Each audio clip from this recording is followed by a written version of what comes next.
No JBN de hoje, você vai ver que o presidente Jair Bolsonaro sancionou com vetos o projeto de ajuda a estados e municípios.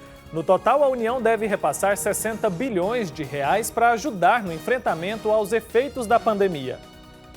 E nós vamos conferir ainda os detalhes da nomeação do novo bispo da Diocese de Goiás, o Monsenhor Jeová Elias Ferreira, do clero da Arquidiocese de Brasília.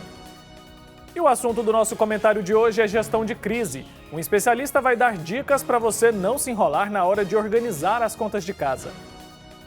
E hoje também é dia de conferir as notícias da igreja. E quem vai trazer as informações para a gente direto de Roma é o Silvonei José. O JBN de hoje já está no ar.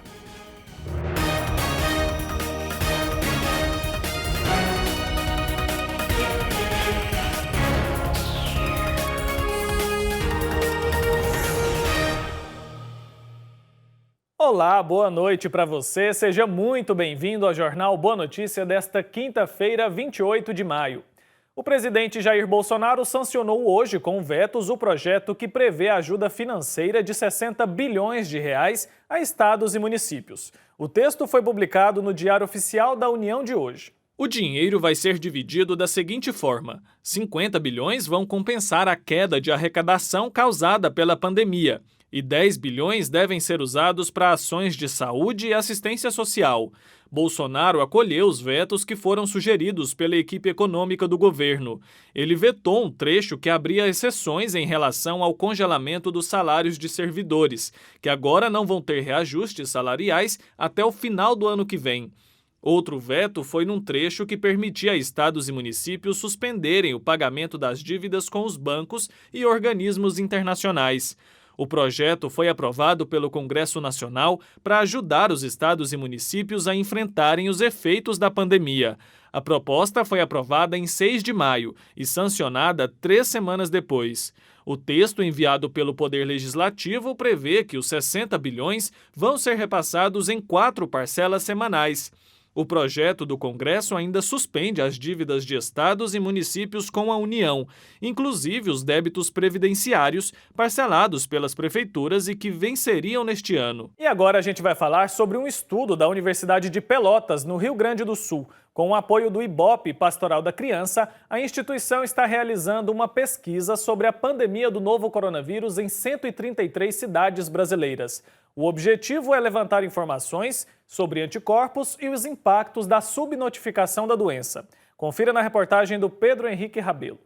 O impacto do novo coronavírus na população brasileira ainda é difícil de ser calculado. E para chegarmos a estes dados, algumas pesquisas estão sendo feitas pelo Brasil. E uma delas é o nosso assunto de hoje. A Universidade Federal de Pelotas está realizando, nesse momento, em 133 municípios do Brasil, uma pesquisa que vai trazer muitas informações em relação a esse novo coronavírus, ao Covid-19. E direto de Pelotas, através da internet, está pronto para bater um papo, conversar conosco da TV Pai Eterno, o Dr. Bernardo Horta. Ele é epidemiologista. Doutor, bom tê-lo aqui na TV Pai Eterno, até para falar que pesquisa é essa e como que ela funciona. Essa pesquisa é uma pesquisa que foi encomendada pelo Ministério da Saúde, tá? A gente já vem fazendo uma pesquisa similar aqui apenas no estado do Rio Grande do Sul. O objetivo dessa pesquisa é saber o percentual da população nos diferentes estados e municípios brasileiros que já tem anticorpos contra a Covid-19, ou seja, que já tiveram contato com o coronavírus, né, com o SARS-CoV-2. Quais são os locais, as cidades e qual foi o método de escolha para vocês definirem quais as cidades que fariam parte dessa pesquisa? A gente usou o conceito de cidade sítio sentinela ou cidade sentinela, aonde que é proposto pela Organização Mundial de Saúde, onde se escolhe algumas cidades como sentinela, como amostra do que está acontecendo naquela região. E nós usamos como cidade sentinela as capitais dos estados, né?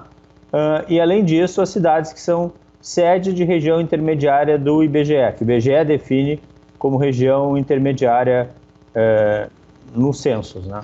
A primeira fase da pesquisa terminou na semana passada. Os resultados deverão ser divulgados durante esta semana.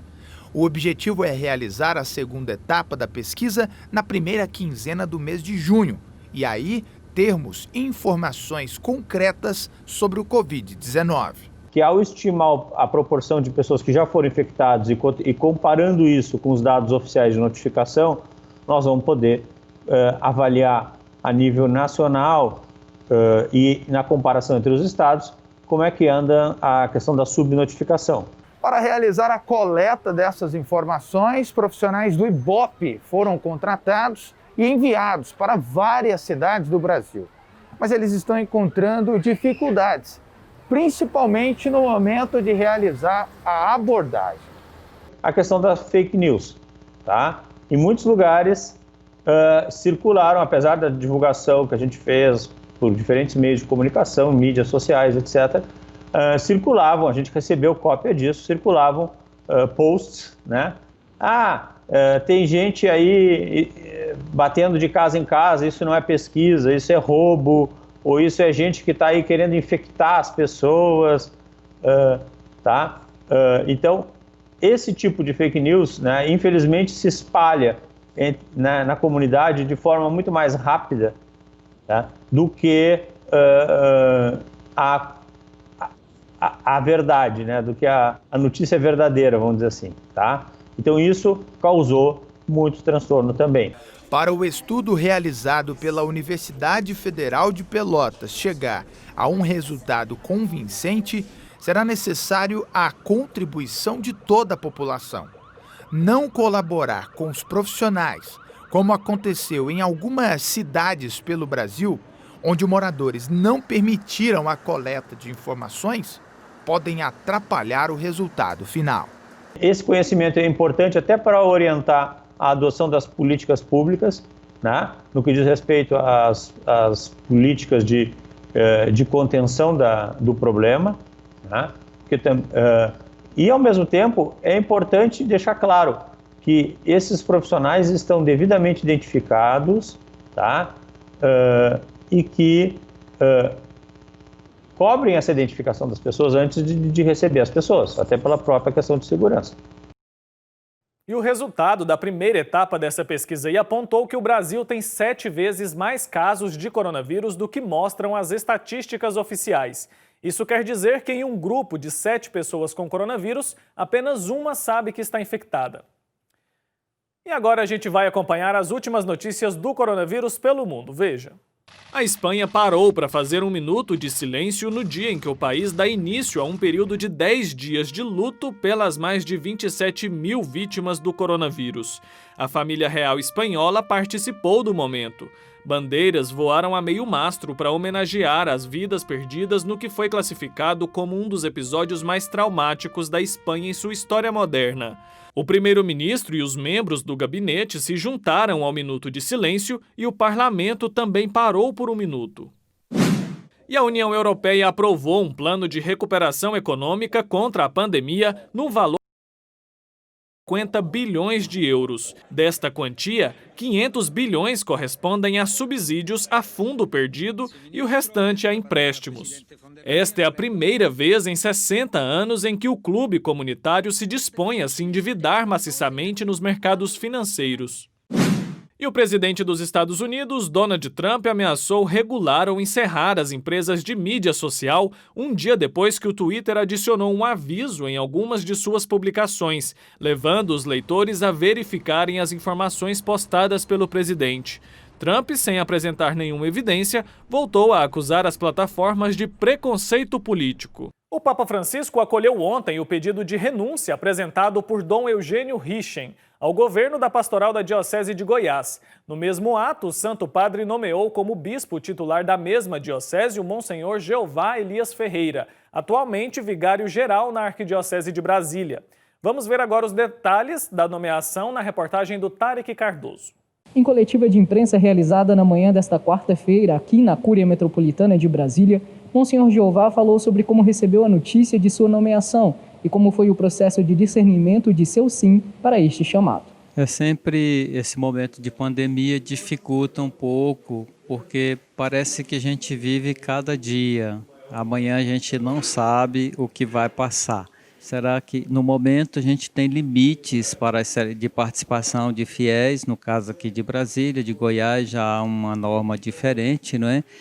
E seria interessante a gente poder contar com a participação maior dos padres, de bispos, dos fiéis também, daqui de Goiás.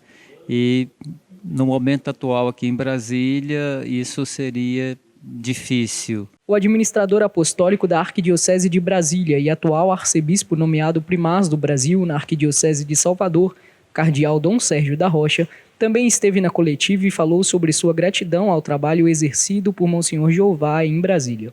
O Padre Jeová, pela graça de Deus, tem primeiramente essa experiência, os dons, os talentos, a capacidade que Deus lhe deu, que tem sido utilizado generosamente na nossa igreja. Monsenhor Jeová também falou sobre os preparativos para sua ordenação e posse. Ter contato com o bispo, buscar conhecer melhor a realidade, ouvir Dom Eugênio, que eu já conheço há muito tempo, porque nós participamos da fraternidade sacerdotal, da espiritualidade de Foucault. Então já tivemos muita oportunidade de estarmos juntos em retiro de uma semana, de encontros regionais também, de modo que já há essa amizade com o Dom Eugênio, e certamente isso vai favorecer e facilitar também essa transição. E com certeza esperando que ele esteja junto, nos orientando, tirando as dúvidas, nos ajudando também, porque a gente está como aprendiz. Já o cardeal Dom Sérgio da Rocha falou sobre como os bispos auxiliam na formação de novos pastores. O bispo deve ser aquele que está a serviço do conjunto da igreja. O que significa isso? O bispo tem a missão, que é bastante exigente, de animar, de orientar o conjunto dos carismas, das vocações, dos ministérios na igreja que ele está servindo como bispo, né? E não é fácil, porque nós não conseguimos muitas vezes dar toda a atenção que todos merecem, mas no coração do bispo, sem dúvida, está esta disposição sincera de acompanhar o conjunto dos carismas. Então, naturalmente, os padres, porque trabalham, são colaboradores mais próximos, os futuros presbíteros no seminário, porque o bispo tem uma responsabilidade grande, mas os leigos e leigas, os consagrados, né? Então, nós temos aí um desafio imenso como bispos para poder estar a serviço, como pai, irmão, amigo, cuidando, na verdade, desse conjunto. Mas é claro que na igreja nós precisamos também dar uma atenção a quem mais necessita, né? Então, se tem gente que sofre mais, seja quais forem as suas situações de sofrimento, sem dúvida que nós precisamos estar ainda mais próximos desses irmãos e irmãs. Isto é, o bispo é chamado a ser o pastor que cuida do conjunto do rebanho, que é de Jesus, né? Por isso a nossa responsabilidade, mas que dá uma atenção toda especial àquelas ovelhas do rebanho que ou estão sofrendo mais ou estão errantes, né? Nós temos que ir atrás, temos que ir em busca. É isso aí, mais uma vez, boa sorte ao Monsenhor Jeová Elias Ferreira e que o povo da Diocese de Goiás acolha seu novo pastor com muito carinho. E agora a gente vai para o intervalo e a seguir você vai ver que projetos online têm ajudado pais no processo de entretenimento das crianças que estão passando mais tempo em casa. É daqui a pouco.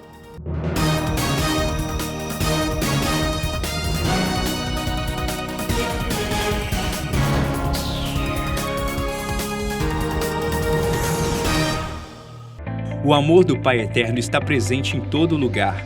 E a missão da FIP é levar esta mensagem adiante. E tudo isso só é possível graças à nossa união. Reze conosco, ajude a fazer o bem. Faça parte desta família de amor.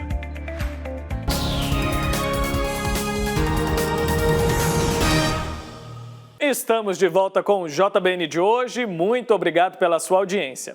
E agora a gente continua com a nossa série especial desta semana, Igrejas na Pandemia. Uma paróquia de Minas Gerais criou um canal na internet para manter o trabalho de evangelização nesse período que temos que ficar em casa. Confira. A internet pode oferecer magníficas oportunidades de evangelização, se for usada com competência e uma clara consciência das suas forças e debilidades. Essas palavras foram ditas por Papa João Paulo II sobre o Dia Mundial das Comunicações em maio de 2002, mas mesmo após 18 anos, continua real. Principalmente neste período de quarentena, em que as igrejas precisaram se adaptar às inovações tecnológicas para continuar a ação evangelizadora. Na paróquia São João Bosco, em Belo Horizonte, Minas Gerais, um canal na internet foi criado para fazer com que a palavra de Deus alcance cristãos em todo o mundo, para compartilhar a fé, melhorar a comunicação e a vida em conjunto, utilizando as novas tendências digitais. E eles criaram vários conteúdos. Nesse tempo de pandemia, a Pascom vem desenvolvendo diversas atividades. Mais permanentemente, há um programa que se chama Luz para o Meu Caminho, uma meditação bíblica diária. Além desse programa, um outro chamado Por Entre Versos, que é oração com poesia e música. Um outro que se chama Vida de Oração, que são exercícios de oração para a prática cotidiana, para as pessoas aprofundarem a espiritualidade. Tem até para crianças. Neste canal, os pequenos têm a oportunidade de conhecer Jesus Cristo e de entender mais sobre a igreja. Legal, né? Há programas específicos para as crianças, um teatro de fantoches e uma meditação do Evangelho que as próprias crianças fazem junto com os pais e catequistas. A orientação as crianças fazem, nós publicamos.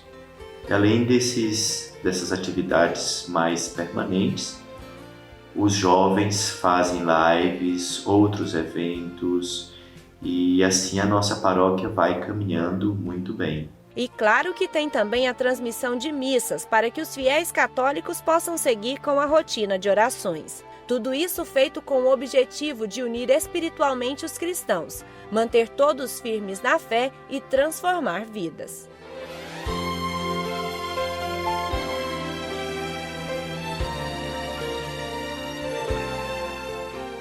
No comentário de hoje, o assunto é gestão de crise. Nesse período de instabilidade também nas finanças, é preciso se precaver na hora de organizar as contas de casa. Por isso, fique atento às dicas do especialista Juni Cruz. Acompanhe. Olá, pessoal. Um grande privilégio estar aqui falando com vocês da TV Pai Eterno. Hoje nós vamos falar, então, sobre algumas das principais dicas que temos que ter na gestão de crise, quando estamos falando mais especificamente das nossas finanças pessoais, das nossas finanças domésticas. São 5, geralmente, as principais recados, as principais práticas a serem tomadas.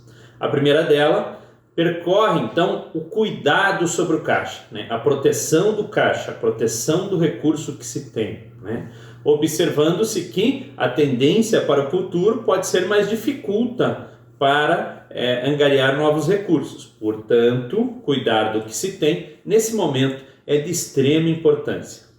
Um outro cuidado, e que o mercado fica muito adepto a esse tipo de prática, é você também procurar alternativas para renegociar o prazo do seu endividamento.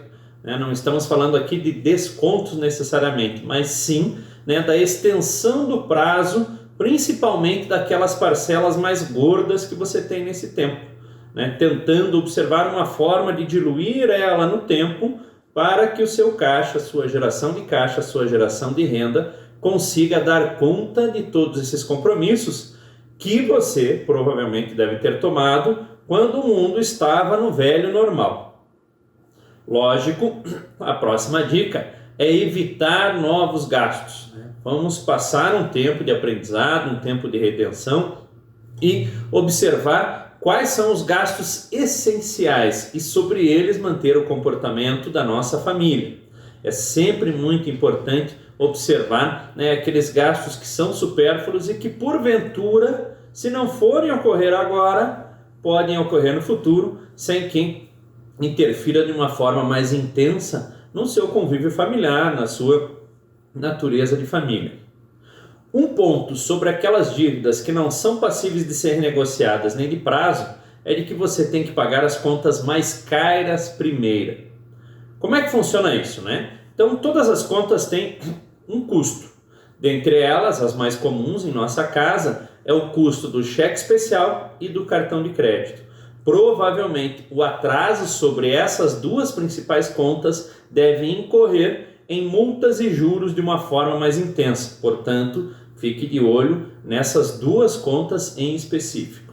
E por fim, minha gente, toda experiência é meritória de uma aprendizagem, né? É importante que possamos aprender e identificar neste momento que vivemos as grandes oportunidades, né? As oportunidades oriundas desse novo normal. Estamos falando muito que o mundo está mudando. A pergunta é como você irá se adaptar a esse novo mundo.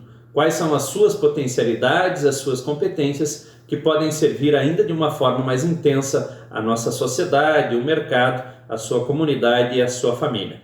Essas são as 5 principais dicas para o cuidado dos recursos e da perenidade da família na gestão de crise. E agora a gente vai conferir as principais notícias da igreja. Quem vai trazer as informações para a gente direto de Roma é o Silvonei José. Vamos ver. Alô, amigos da TV Pai Eterno em todo o Brasil. A oração é um refúgio diante da onda do mal que cresce no mundo. A oração dos justos foi o tema da catequese do Papa Francisco na audiência geral de ontem, quarta-feira, realizada na Biblioteca do Palácio Apostólico, aqui no Vaticano, por causa da pandemia de coronavírus, ainda em andamento. O desígnio de Deus para a humanidade é bom, mas em nossa vida cotidiana experimentamos a presença do mal, disse o Papa Francisco. A oração abre a porta para Deus para que transforme o nosso coração, muitas vezes de pedra, num coração humano. É preciso muita humanidade, e com a humanidade se reza bem, disse Francisco. No próximo domingo, dia 31 de maio, o Papa Francisco presidirá a missa no dia de Pentecostes. A celebração será às 10 horas locais, 5 da manhã, hora de Brasília, na Capela do Santíssimo Sacramento, aqui na Basílica Vaticana. Não haverá a presença de fiéis. A boa notícia é que o Regina Coeli, ao meio-dia, hora de Roma, voltará a ser feito da janela do escritório pontifício e não será mais realizado da Biblioteca do Palácio Apostólico, como o Papa Francisco vinha fazendo nesse momento de pandemia. A última oração mariana feita nas condições tradicionais foi em 8 de março. Os policiais garantirão o acesso seguro dos fiéis à praça e vigiarão para que respeitem a necessária distância interpessoal. Os 2 eventos serão transmitidos pela TV Pai Eterno com comentários em português. De Roma, para a TV Pai Eterno, Silvonei José. E esse foi o JBN de hoje. Muito obrigado pela sua audiência. A gente vai ficando por aqui. Lembrando que amanhã nós estamos de volta e é claro que eu conto com a sua companhia. Então, um forte abraço para você, se cuide e até lá.